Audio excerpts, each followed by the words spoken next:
that just hitting record now is the best option. Can you tell I've been crying? No. Okay, good.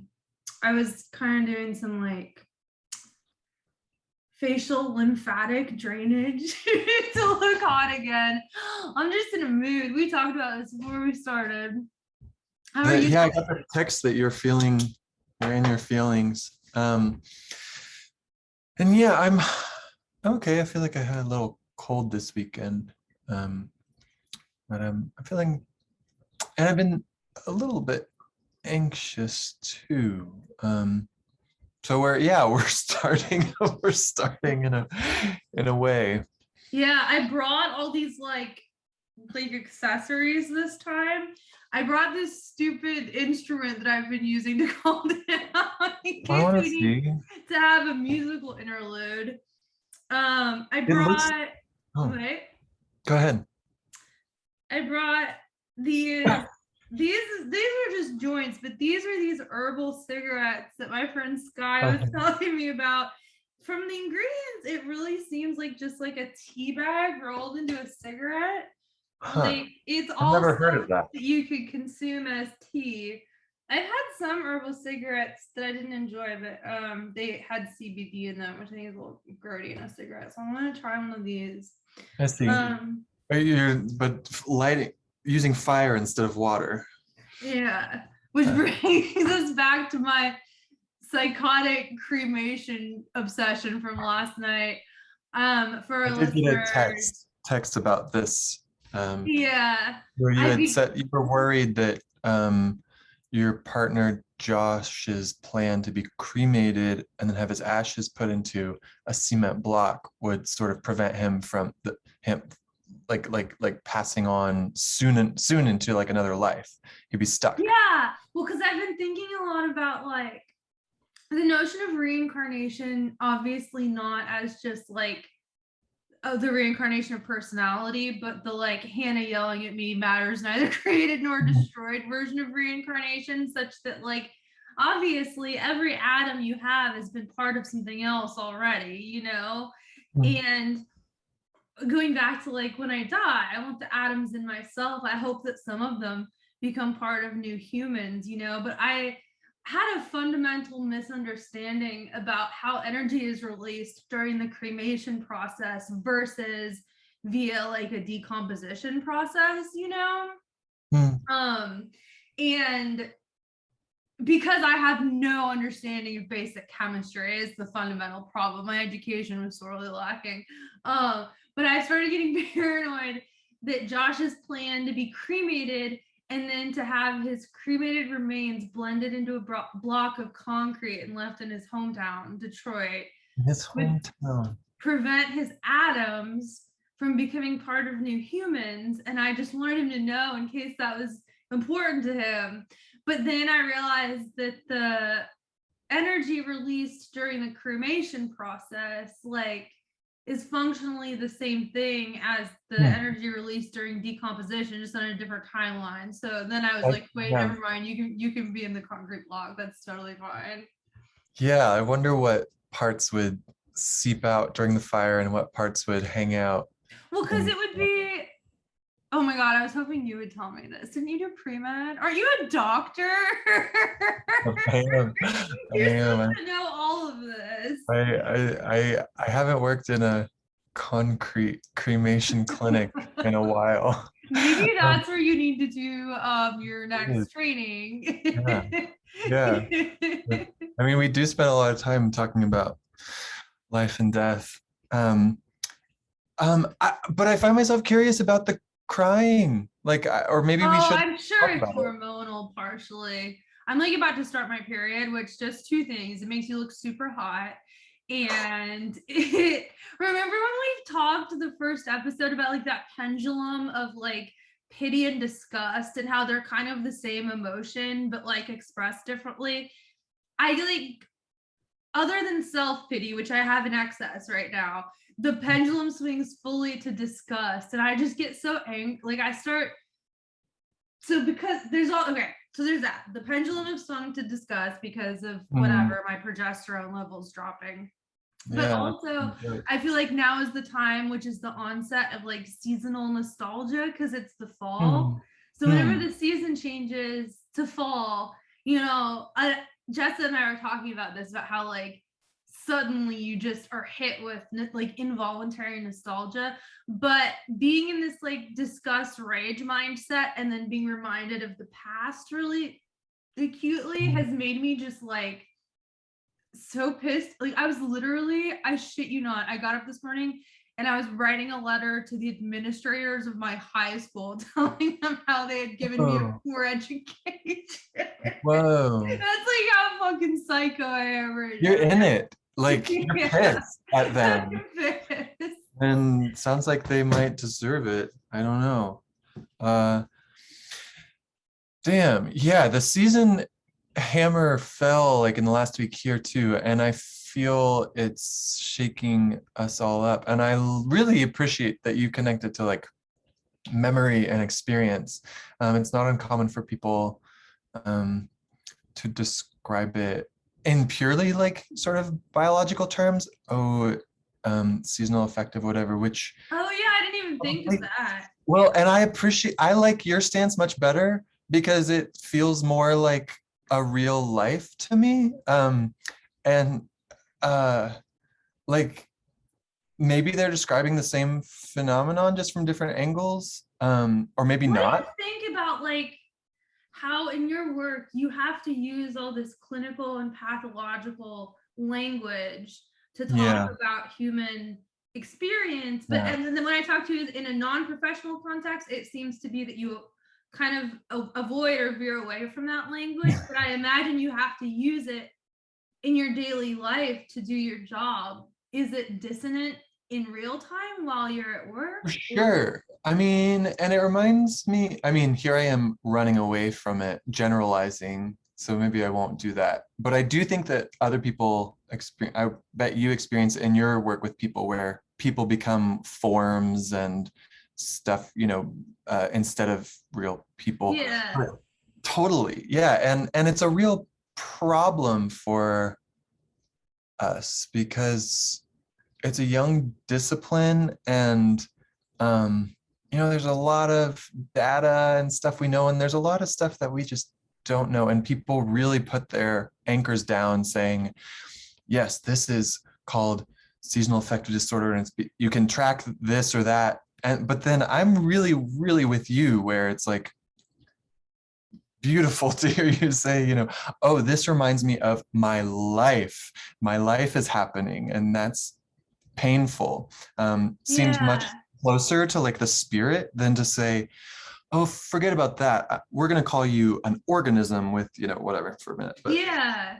Well, that's kind of why I was getting hung up on atoms, because I was thinking about suffering, and like I've always been averse to eating things that I think suffered in some way, Mm. So this is like a very like, white Californian thing, but it's like rather than any type of dietary, prescriptivism about like being paleo or being whatever, it's more like I don't want to drink coffee where the people harvesting it suffered. I don't want to eat meat where the animals suffered. And that's probably such a solipsistic and narcissistic thing. Like, Mm. I'm lucky to even have food at all. But I was talking to a colleague about, well, we were just kind of chatting about the way everyone's experience at work for so long was mediated through like Zoom and phones and stuff. Yeah. But he brought up that like how the literal like like the commodity chain of making a phone or a computer, like the mineral extraction involves suffering, and like the factory production involves suffering. So our like literal relationships for the past couple of years have been mediated through these objects in which suffering is like embedded in their atoms. I mean, I don't, this is me. I'm now this is my voice, but yeah. And so I got a little Yeah. fixated on that. And then, but I was like, but suffering can't just accumulate indefinitely, or else we wouldn't be functioning. You know, like if we were carrying with us all the suffering of every atom in our body, of every other thing to which it had been connected that had suffered, we couldn't bear, you know, to be alive. So there, either must be something that mitigates suffering, or B, my initial premise is somehow faulty, and that's not going to work at all, which is probably much more likely. It's pretty stunning when you put it this way. It reminds me of like this problem of being open or closed to these realities. Maybe that's just one way of putting it, is like or like if someone is trying to not participate in capitalism, or like, you know, like the notion of being complicit in a way, kind of. Totally. And that it's kind of in where I land is that without veering, I hope, without veering into cruelty, there is some degree of like suffering, and that's where we started, and like even just death and demise and this really is the death and suffering show. The death and suffering hours. What this veers inevitably, no matter where else we try to take it.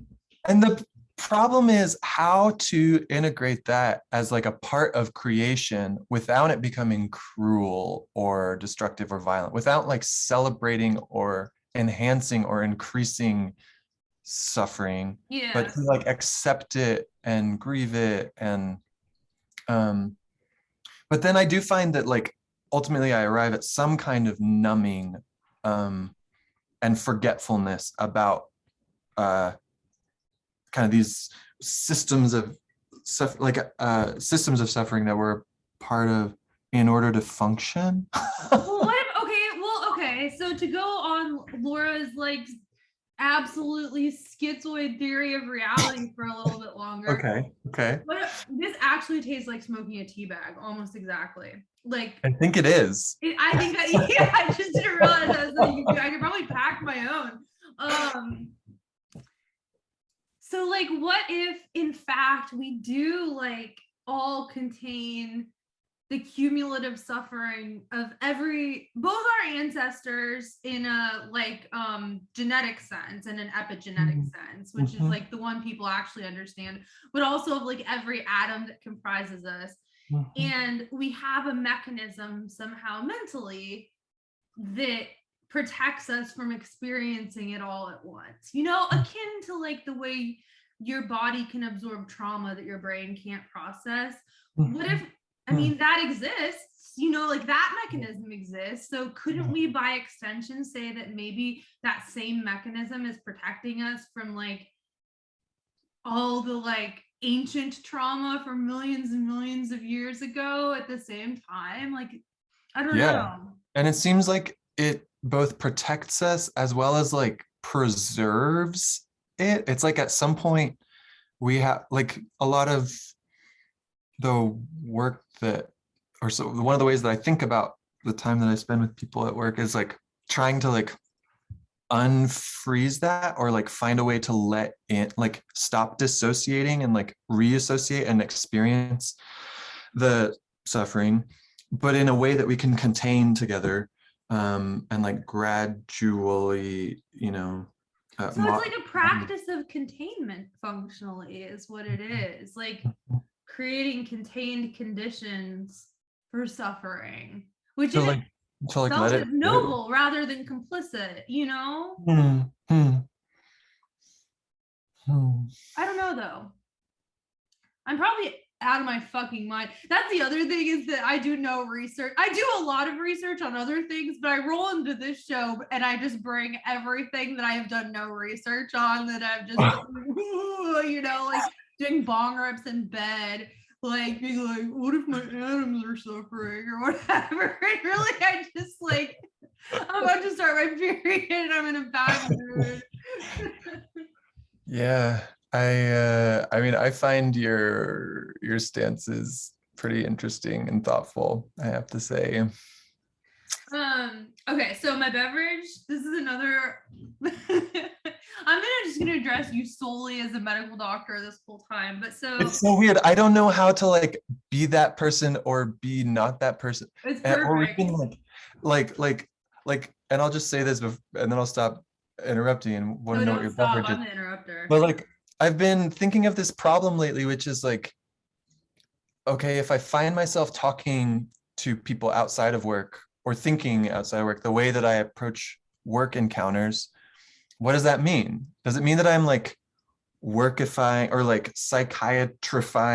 Yeah. a non-psychiatric relationship? Or does it mean that what people need in a psychiatric relationship is the same thing that we need more or less outside of that office, which is to like be encountered as a person? But I really don't know. And I'm so I get a little confused. So Yeah. No, I think that I also have like this notion of medical expertise as being this like,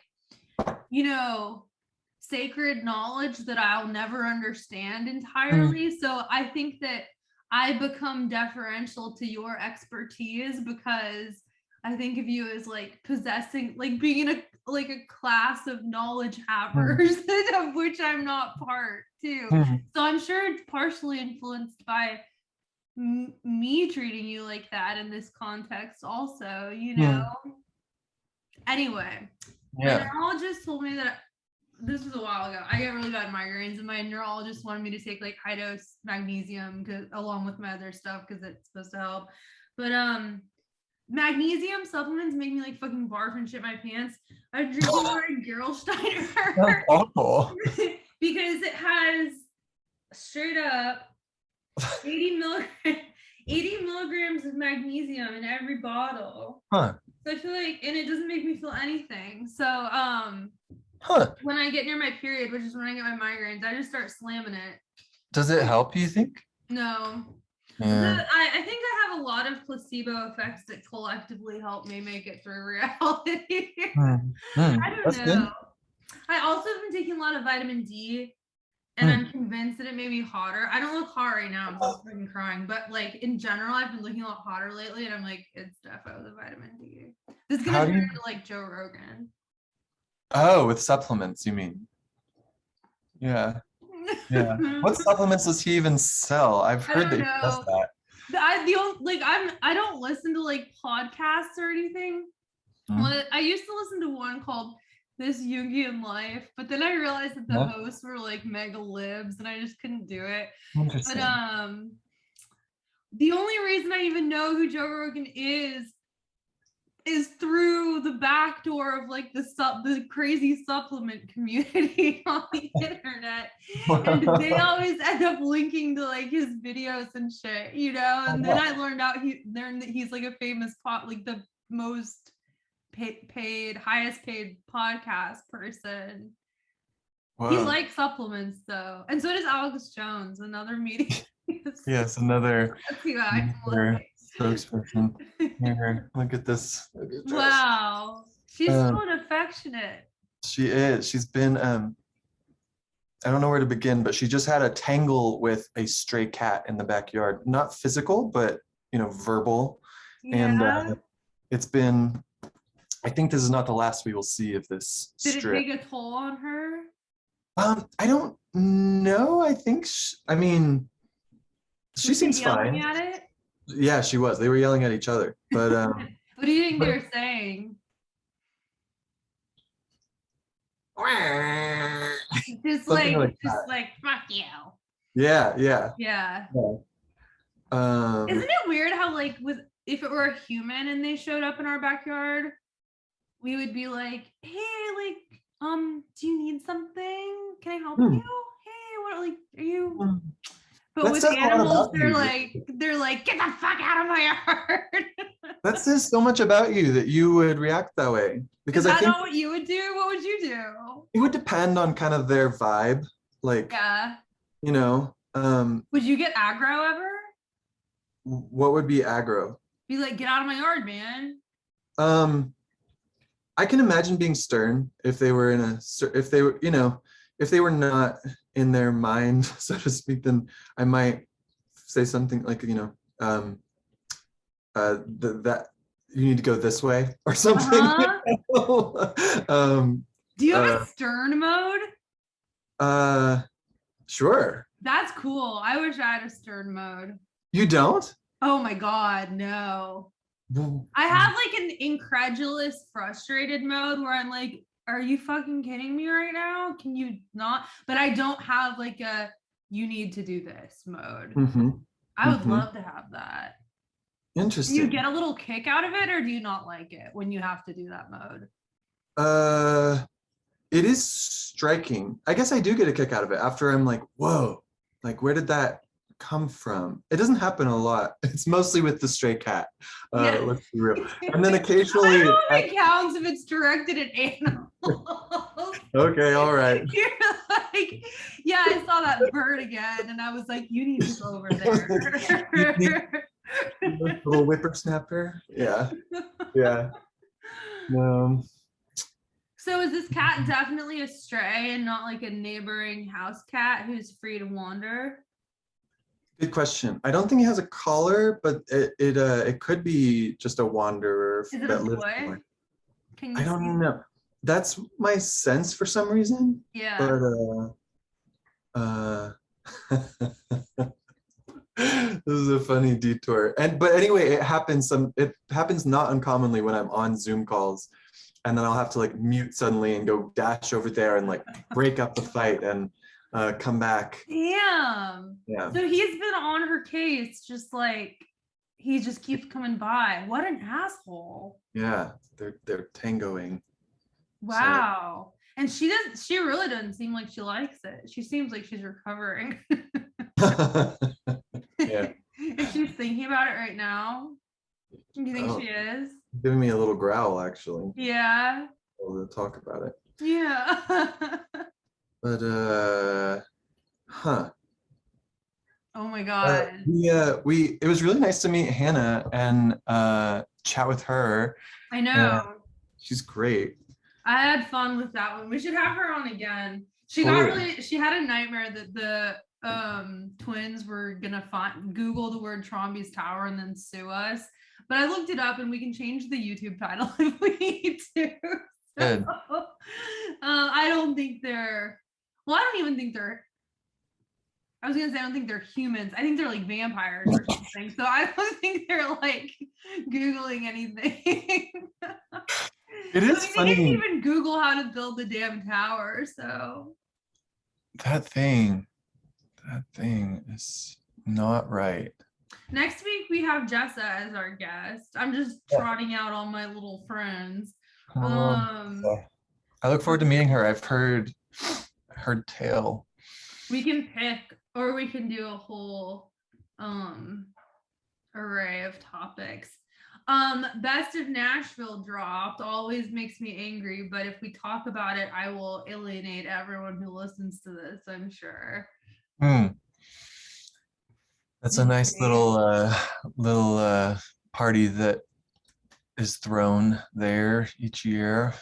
Yeah, it's so like, oh, the like blatant, like sycophantic, like social capital economy of just like, oh, I don't know. I hate it. I really hate it. But whatever. They're allowed to have fun. They live in Nashville. What else are they gonna do? Out in the park. I wonder if it's turning there, the leaves and all. Yeah, I don't know. Okay, I have another story. Do you want me to do a story? Right time. I'm ready. I'm all ears. Okay. I was thinking about, so when I was like 22, it's like 12 years ago, I went to this doctor who was a psychopharmacologist.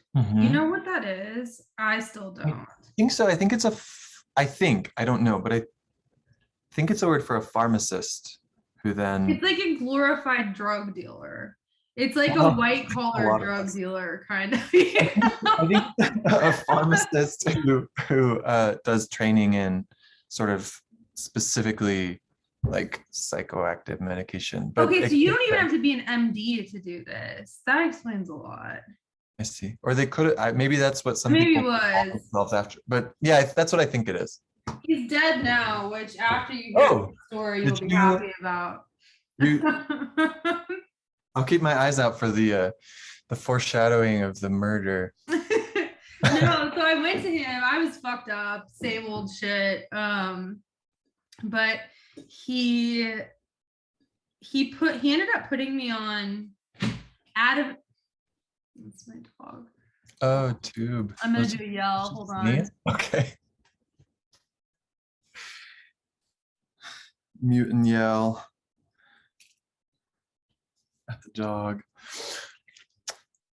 I wish I had some sway with tuba. She's like trying to push the door open right now. Oh, she can't come in. This is. She's not supposed to come in here in general because when I work from home, this Oh. is where I work also.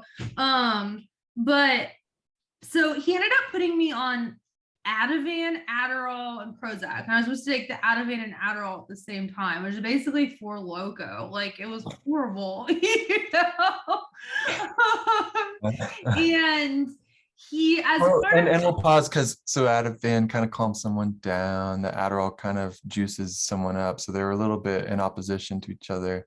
And but then they what was become the last one? synergistic too, right? Like when you I mean, hopefully.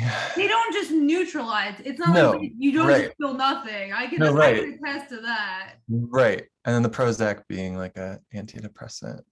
And the Prozac, that's another story. He raised my dose really fast, and I'm really sensitive to that class of drugs. And I blacked out on the 405 and totaled my car. But that's Oh my not part of God. this story. That's separate. That's separate. And once again, we are not offering medical advice here.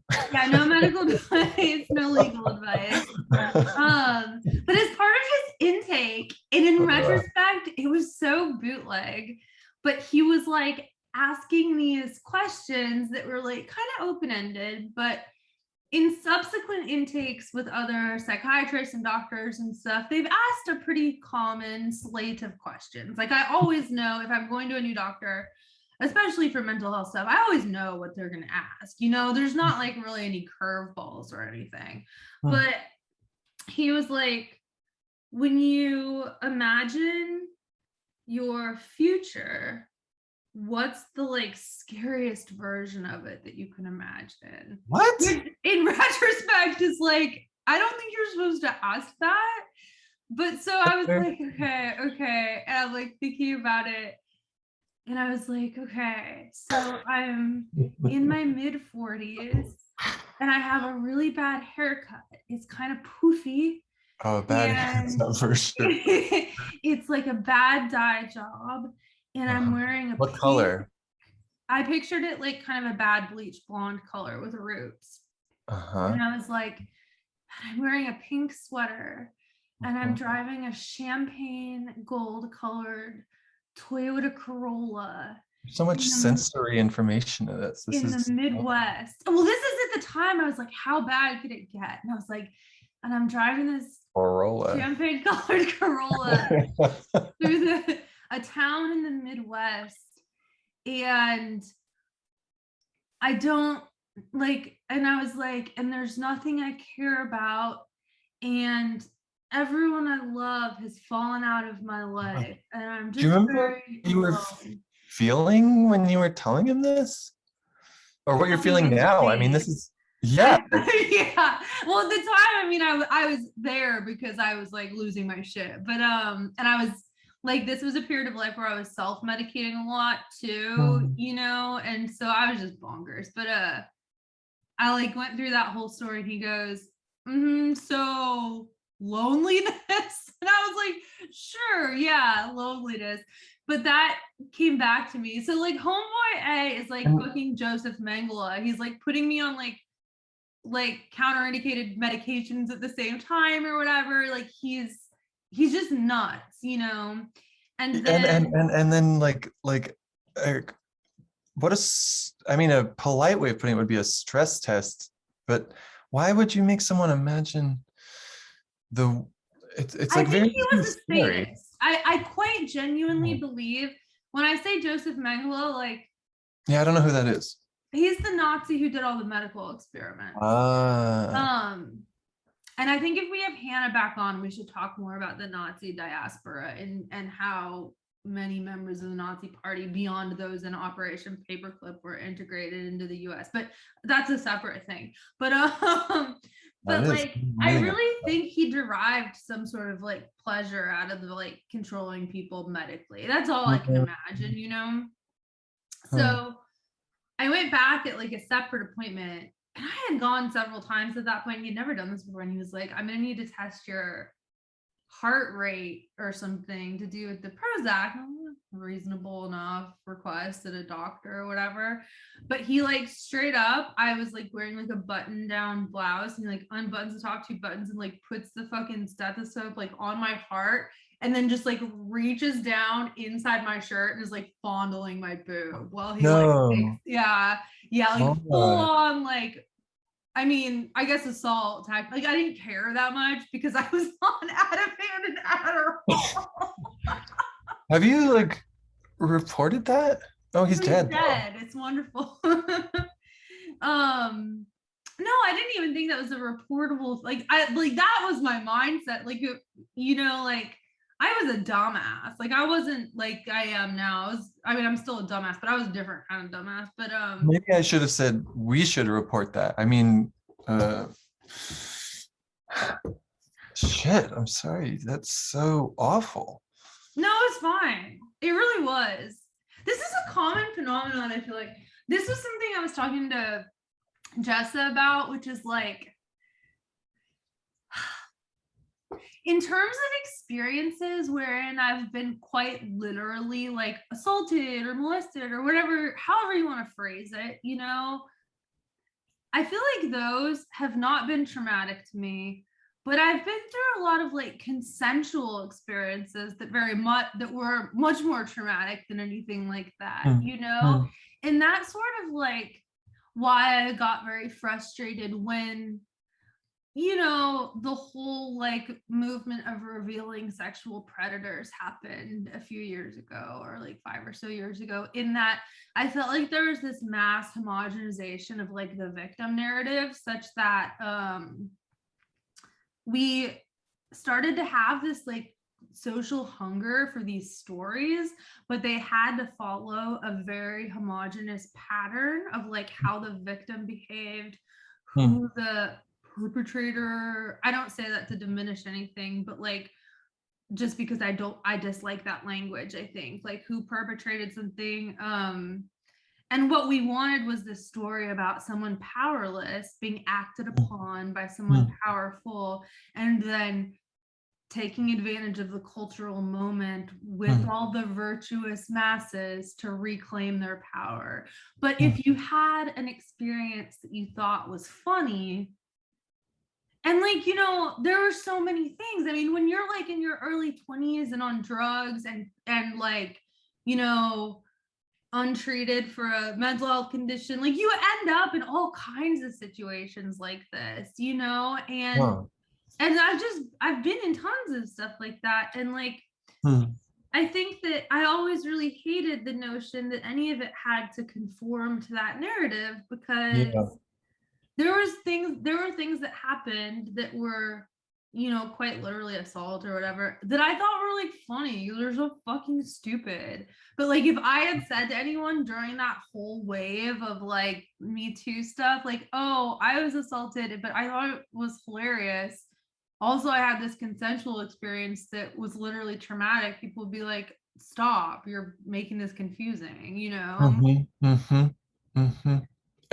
And when someone, so like you want to be able to speak for yourself and it be complex, that like these experiences were not uncommon for you and they like felt a lot of different ways. Some of them that you don't have angst about at all. They sort of Because there is some inherent comedy to a lot of, like, there's some situational slapstick to a lot of it, like the creepy doctor grabbing your tit for one, or even stuff that was worse than that. I don't want to like monopolize. I'm talking so much again. I'm so sorry, Mm. Michael. I'm trying to curtail this impulse, which is my stream of consciousness, but I'm Mm. bad at it. But yeah. And and and Um, and I'm trying to enliven my stream. I mean, I feel like we're here together. I don't feel like either of us went someplace else. okay. But yeah. I mean, and they're such important, assault has come up when we've talked before, and something happens in my brain where I dissociate a little bit and I'm like, oh no, I don't know what to do. I'm supposed to do something. What do we do about this? And end up I think I've just avoided it last time it came up, which is probably not really. I don't even remember what we'd been talking about. Yeah. Oh, Nashville. It's always. Oh, Nashville. Well, at least I had the good fortune to be, outside of the age range of the target demographic in Nashville on whom everyone was fucking creeping. Because I moved there when I was 25, almost, or no, I had just turned 26. And so I was a good 10 years older than the girls who all those dudes wanted to get their hands on. So Yeesh. yeah, that actually does kind of nauseate me when I think about it. Yeah. And well, I was about to refer to it being criminal, which is maybe not actually the important part of it. No, I think it is though. I'm not going to name anyone's name because I don't want to violate their confidentiality, but a couple of my friends from there, 3 people actually, to whom I've been talking a lot recently, a couple people to whom Jess and I have been talking, kind of processing some of the stuff that like happened there. I mean, this is something that comes up a lot, is like a lot of that generation of girls who came of age into that scene have a lot of unprocessed trauma that's just now starting to kind of land, and the fact that a huge part of it entailed literal statutory rape has been a big part of our conversations, because I think that they doubt themselves a lot, being like, because it was so culturally normative, being like, oh, was that actually bad? And but what we default to is like, well, it was literal statutory rape for one, so even if it was nothing beyond that, that's the first part, you know what I mean, which is a pretty big deal. Yeah, it is. So you're still connected to some of these folks and experience. Yeah, I don't really talk to any of the jabronis from Nashville. I mean, Josh does. The perps. No, Sorry. he doesn't. He actually doesn't. Josh doesn't talk to any of the gnarlies, but he talked to the people in those social circles still. And like I talked to Allison and she still encounters people in those circles. And other than that, I think the only people I talk to from Nashville are either girls, or the men to whom I speak are people who are in my grad school cohort, or who I met through Is that where no, you didn't do grad school there. They were. Yeah, I did it at Vandy. That was your MFA, or Mhm. I see. I didn't realize that. Yeah, I still talk with what? get that money. Their Yeah. stipend was, you get health insurance and they pay you 24 grand a year to go there. It was dope. But that's the only reason I did it. I I was talking about this on Instagram recently, so everyone's already heard it, but I mean, I have functionally zero interest in contemporary fiction, writing it or reading it, and like most 21st century fiction too. But it was like a job. It's like going to story school. Well, you are, I mean, very skilled in it. You were very skilled in it before, I'm sure, and then hopefully, it sounds like at least you made some friends there. Yeah, I made some homies, and then I started teaching, and I was actually a wonderful instructor. And I don't say that to toot my own horn, but I don't think that any student who had any of my classes at Vanderbilt didn't get something out of them. I think I was a Hmm. really good teacher. So I don't regret that. And I don't think that just because I went there for reasons that one wouldn't consider academically pure of heart, I just went there for the money. I Hmm. still think it resulted in me being a pretty good instructor. Oh, I mean, there's pressures. There's complicated reasons we all do what we do. Bro, I was working in a Halloween store before I went to grad school. Wow. It was gnarly. I was working for minimum wage in a Halloween store and just like on pills and stuff. It was like this was like a hella upgrade to get 24 grand a year, which Yeah. is not very much money, but I was like, hell yeah. And all I had to do was write some stories. I Wait, where did you do your undergrad? Oh, I did my undergrad in Nashville also at Belmont. Okay. Yeah, that's where So that's why you ended up there. Yep. How'd you pick Belmont? How did I pick Belmont? Because these singers, these gospel singers would come to our church in Oklahoma who had gone to Belmont and were Really? like, you Were they know, hot? not my type. I've made a lot of decisions in life based on someone being hot. That's how I decided to major in anthropology in my undergrad, was that I had an anthro professor and he was not like hot. He wore like Hawaiian shirts, was a little pudgy and was like married and like had gray hair.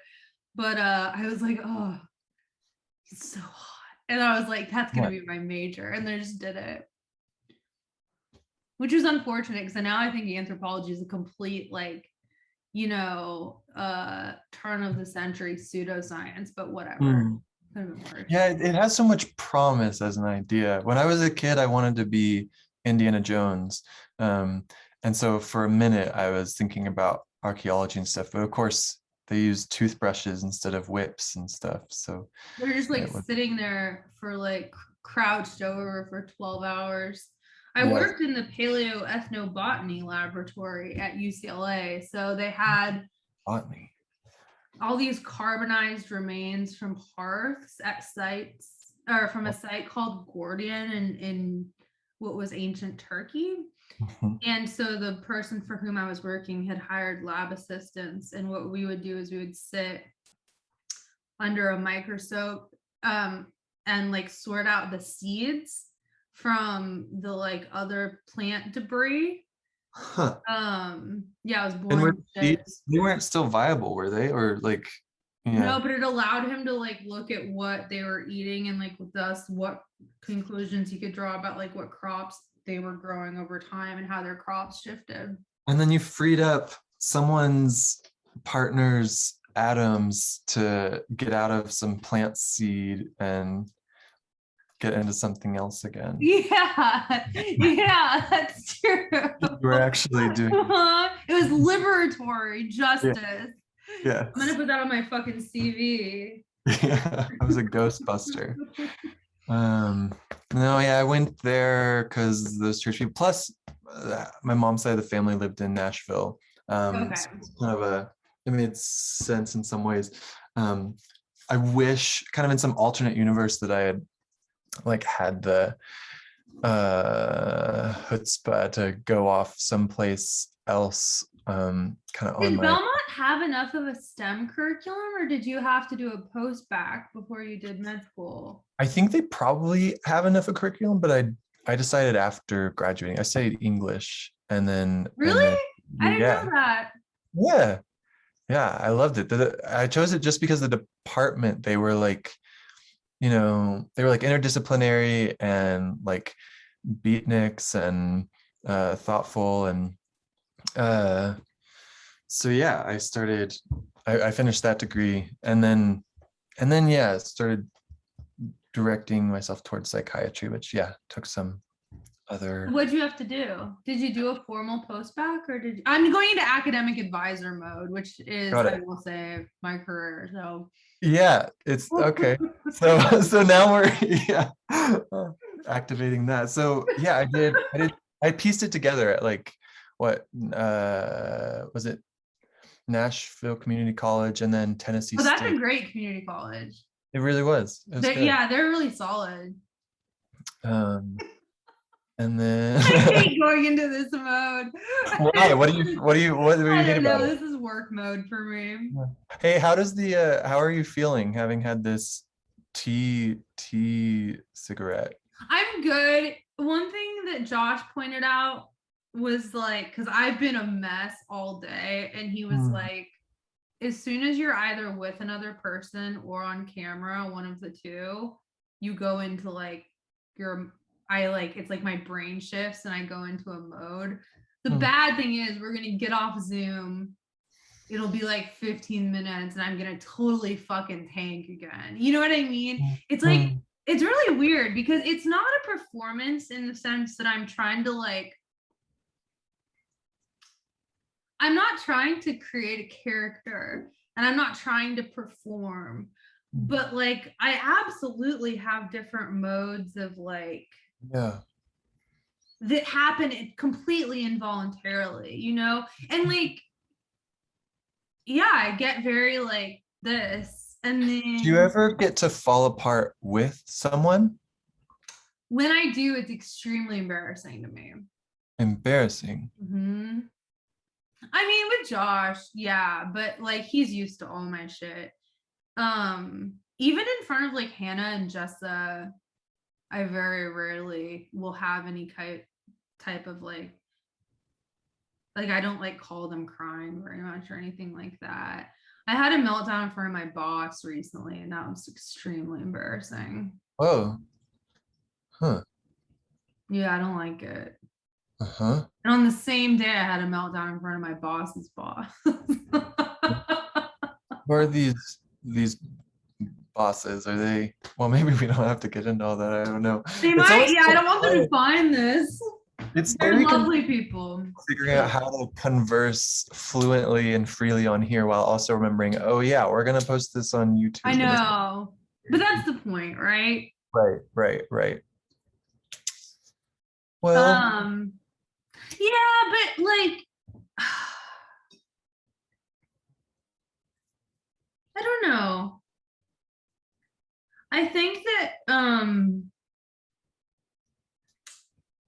I've started to shift away from psychoanalysis and toward like Eastern philosophy.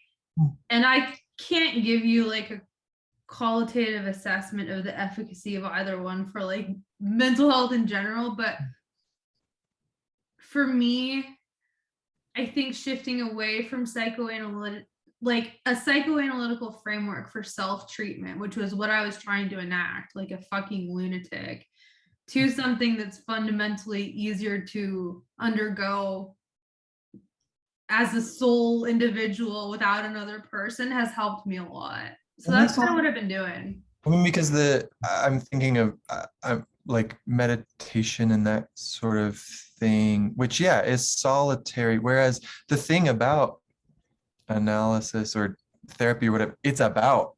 I know, and I'm such a ding dong. I was like, I can do this myself. I don't need another person. It's like I'll psychoanalyze myself and I'll treat myself. That didn't work very well. That there's a data point for you. N=1 yet again. Does it feel like we're together here, or is there's this weird sort of together space where we're on screens and Yeah, I think so.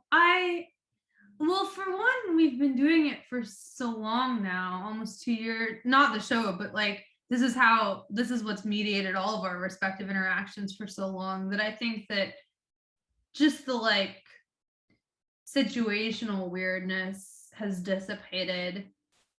I don't know if I'm ever like actually present as myself with any person on earth. You know, that I don't know. Do you feel that about yourself? Like, do you feel like there are moments when you are there? Good question. I mean, yeah, I often feel like I'm testing out kind of like oh, I think this is how this person needs or wants me to be with them, so I'll try that. And um, who do I feel present with? I mean, my siblings, and and then, recently I was talking with someone, and they not necessarily challenged me, but they sort of asked me, they were like, I don't like, I know a lot of this information you're sharing, but I can't tell like any feelings about this. And so that's been really, really, really on my mind. Like, how do I, how, have you ever seen I Heart Huckabees? Oh my God, I saw it in theaters, so I have no memory of it whatsoever. But yeah, I remember when it came out. This part where one of the characters goes, how am I not myself? And then his existential detectives, who are a couple, start saying, just how am I not myself? How am I not myself?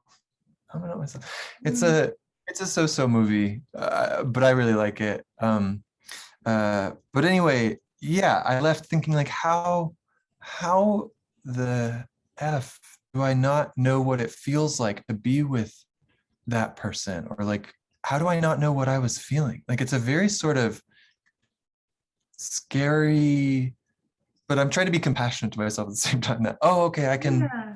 I can turn on the faucet a little bit, turn on the feeling a little bit, and see what the feeling is. I mean, here with you, I mean, like, I like admire you. I think you're hilarious. I think you're bold and creative, and like, I'm having a lot of fun. Like, I was really honored when you were like, let's start this YouTube channel. And I was like, it's such a sort of feisty and vulnerable experiment. So, Yeah. Yeah. Well, I agree with that. And I think that even in the modes that are more performative that we hmm, fall into just to talk to each other, hmm, I don't think that those are fundamentally inauthentic or that things are not coming out that are true. mhm, I mhm. just think that like there's so much that's so wild and uncontrollable in the self. Yeah, And I I don't know if other people are like are similarly performing or suppressing things, or if people at large feel as though they're actually present. I don't know what other people like, what's the benchmark against which we measure ourselves, you know? yeah, yeah. Because being emotionally demonstrative, I don't think necessarily equates to like revealing something that's more That's right. true, you It can be know? just as pretend.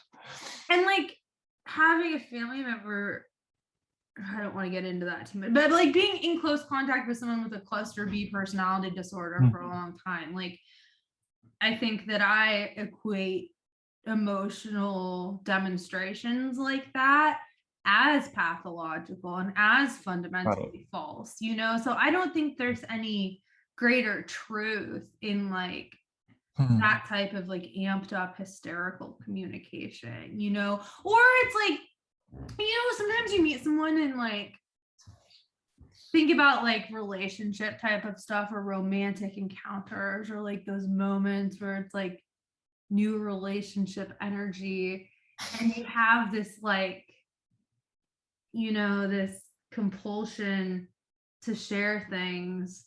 I think sometimes there are moments in those situations where some sort of truth comes out, and Hmm. that's why it was really important to me that like my partner have those experiences, because I want him to experience that while we're on earth. Like, I don't want to be in a monogamous relationship where we're the locus of each other's respective emotional identities, because you don't get to have those. But there's that newness of a person that can sometimes evoke that type of, be it disclosure or honesty or just like some moment of like veracity, Have you ever experienced that with a person when it's in that context? New relationship, sort of like feeling a certain kind of presence or truth or something. Yeah, and I don't think of the notion of being in love as being a real thing. I question that entire narrative as propaganda, but like I guess that's the easiest shorthand, when you're very like swept away by another person for a bit of time, Mm-hmm. Um, I have, um, and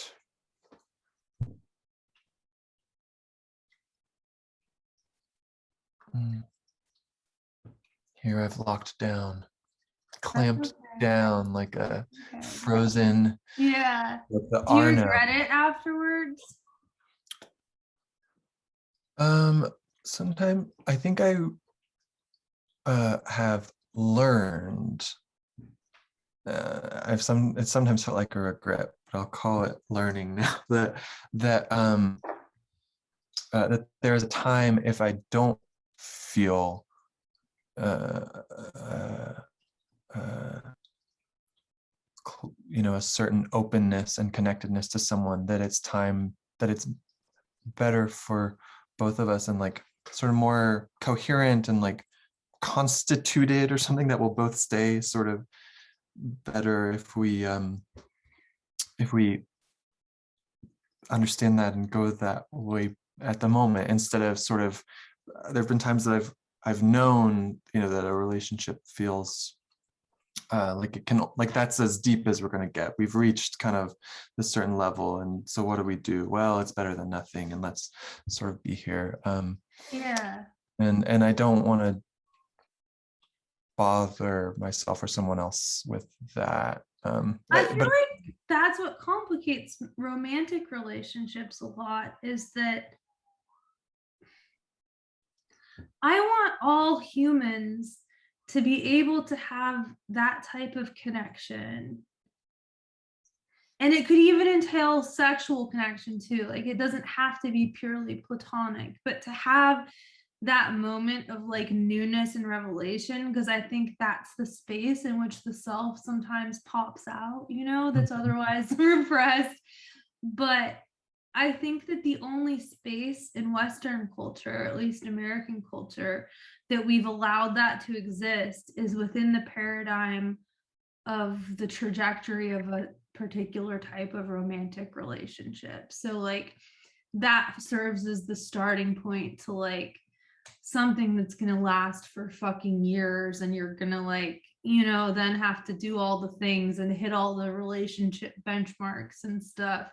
And then people grow to resent each other, and think about all the couples you've encountered who just fucking hate each other, and it's like, were we to allow people to have those moments when you meet someone and feel very human very quickly, and not force it into this like romantic monogamous paradigm, like how much better people would feel.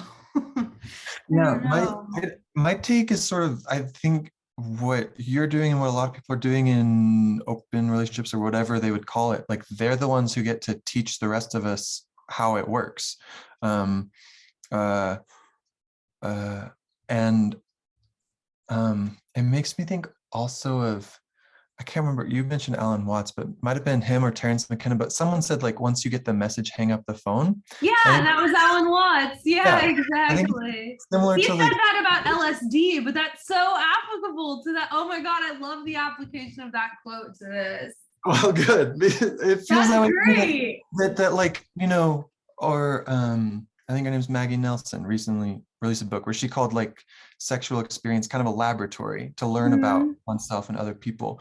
And so I think that it's great for people to experiment. And I think that we don't always listen to the results of our experiments. Sometimes we sort of hold a certain, whether it's the results of monogamy or other than monogamy, we sort of hold the value over the actual experience, and then keep either rebelling or like getting intoxicated or screwing around or whatever for its own sake, instead of going, oh wait, I'd like that to feel a little bit different for me and for them, and what does that mean? Does that mean how much has to change for that to be the case? Let's run another experiment. That's such an interesting, I've never thought, I love that idea. I've never thought of it like that.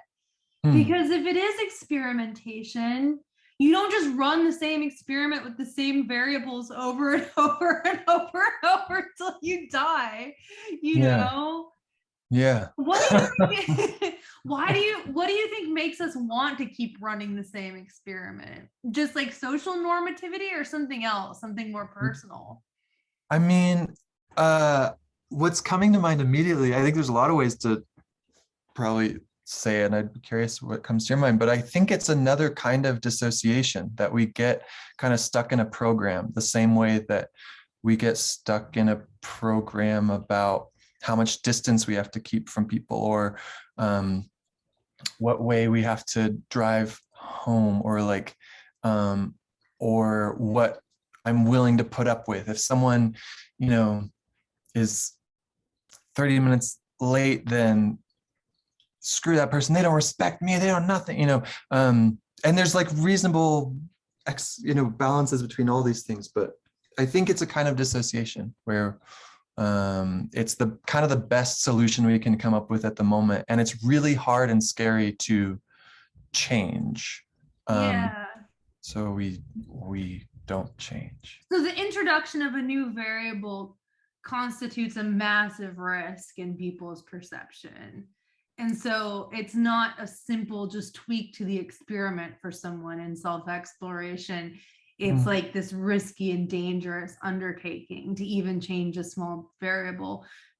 I guess especially in America now, and in this capitalist state wherein all of our existences are pretty precarious, quite literally, you know, the stakes of like decisions that we make are so high, like they could like be the difference between like being homeless or having healthcare or dying or not, you know. And so when the stakes socially get that high, that would inherently curtail that type of experimentation, because to change a variable is to take a risk of like unquantifiable magnitude, you know. But you have to, or your life sucks and then you die. You know, like you have to.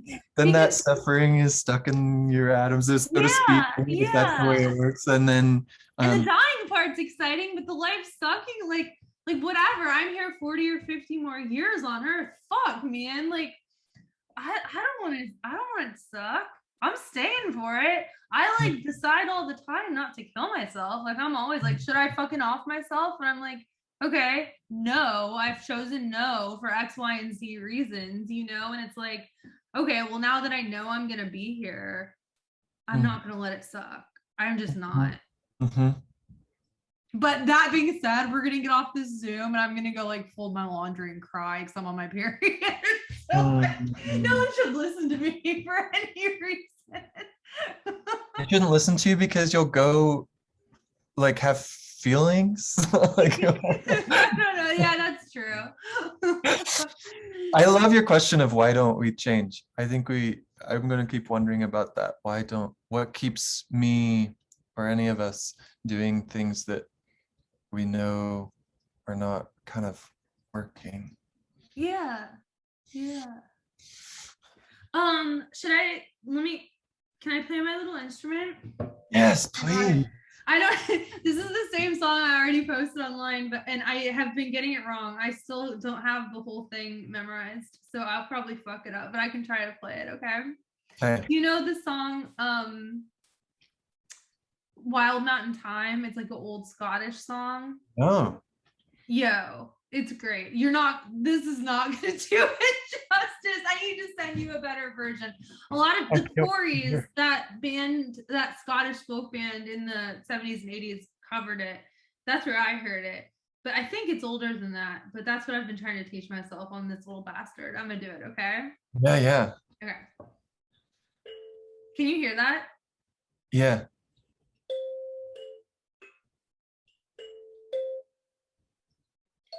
No, I already fucked it up. Hold on.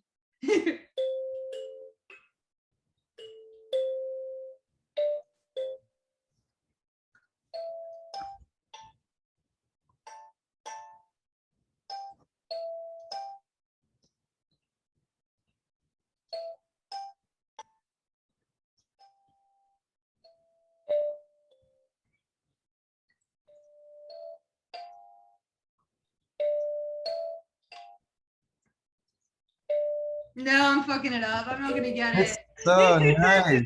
I'll Oh have my to play it on god. my own and then attach it. Yes. Oh, that's That's what awesome. I do though. I I was love it. doing embroidery for a while just to like, I don't know, these meds that I'm on make me really bad at doing anything creative that's actually interesting. So I've taken up all these tedious little hobbies, but they are kind of fun.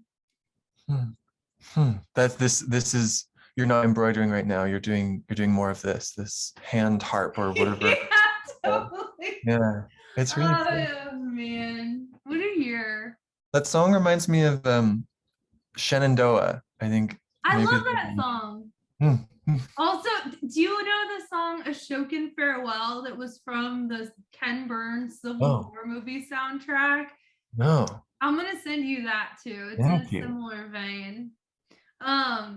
Anyway, we're at time. We're at time, and yo, people, we figured out how to get this also on audio, so you can find it Okay, on. give me the rundown because I also have been this week really kicked my ass. So I know you've been updating me about it, but I've been remiss in. Well, half my updates were like, I still can't figure it out. So thank you for your patience. And there's now like some sort of heavy machinery outside. So I'm gonna mute myself while you tell them. It's very faint. It's a very faint hum, but yeah, I mean, I think it's like on Apple Podcasts and it's on Spotify and also something called Stitcher, just because it was there. But yeah, it's just Fine Hour and our episode title. You might have to put the episode, because I don't think we come up yet as just Fine Hour. Other things come up. Send me the links and I'm going to drop them in the YouTube description box. Cool. And I might make a little link tree on my Instagram. Cool. My Instagram, so like I've spent so many years blocking everyone who makes me even a little bit pissed that it's now just like the cohort of people who follow me is so small and doesn't include any of the people I want to make angry. And now that we have a show and I can like subtweet people and tell stories about people, there's people I wish would listen because I'll be like, yeah, I'm talking about you, bitch. But they're all so long gone. Maybe that's for the best. That's interesting. They get blocked for the anger and now you want to dish it back. And now I want to just kind of like poke at them. Do you block everyone you hate, or do you let people follow you who you hate? I think my haters just go somewhere else. I don't. Okay. Yeah, You're not as like confrontational as I am. I'm highly confrontational and deliberately provocative when I'm bored, so I might get into more conflicts on the internet than you do in general. That may be. I'm learning to try and put not quite my foot down, but put down my big toe or something. Yeah. I'm working on it. I just like go in screaming. Like I'll do things intentionally to make people angry, which is, we talked about this in the first episode too, another habit that I'm sure isn't stunningly healthy. But okay, cool. I'll put the podcast links in the description and I will also go try listening to them myself. Cool. Oh, and next week, Jessa Ross. Jessa Ross, everyone's favorite person. Her popularity is unrivaled and her skill sets are unrivaled. Like that, LeBron. Yeah, yeah, exactly. Yeah. All right, homie, I'm gonna stop recording. Okay. All right, bye everyone. Bye everyone.